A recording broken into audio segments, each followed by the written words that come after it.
We had big plans for 2018. We had sold our house, moved into a tiny townhouse, adopted a puppy, and were ready to travel. We made it 12 days into that plan. We were talking on the phone and Adam said, "Hold on, I'm getting a call from an unknown number." And he was gone for what seemed like a long time, and he comes back on the line and he says, that was DSS, and there's a newborn baby girl at the hospital and she needs a home, and they thought of us.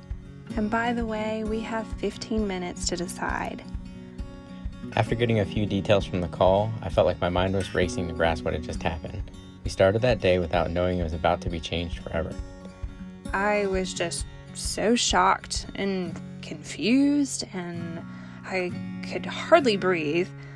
I mean, we were no longer active foster parents, we didn't even own a single baby item, and this certainly wasn't part of our plan.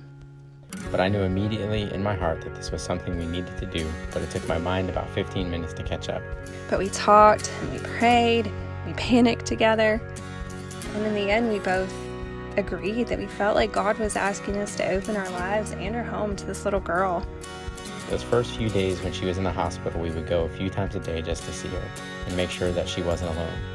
We had no idea at the time what the situation would turn out like, but we knew that she needed us and we wanted to be there for her. The next morning, I remember we showed up at the hospital and the nurse in the NICU just wheeled a tiny clear crib in our direction and said, "Here you go, this is your daughter."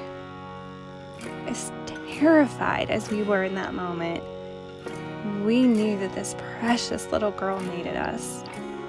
Ellie is just so sweet and sassy and fiercely independent, and she is ready to take on the world. We are just so humbled and thankful that God chose us to be her parents forever. We just cannot wait to see how Jesus is going to use her life.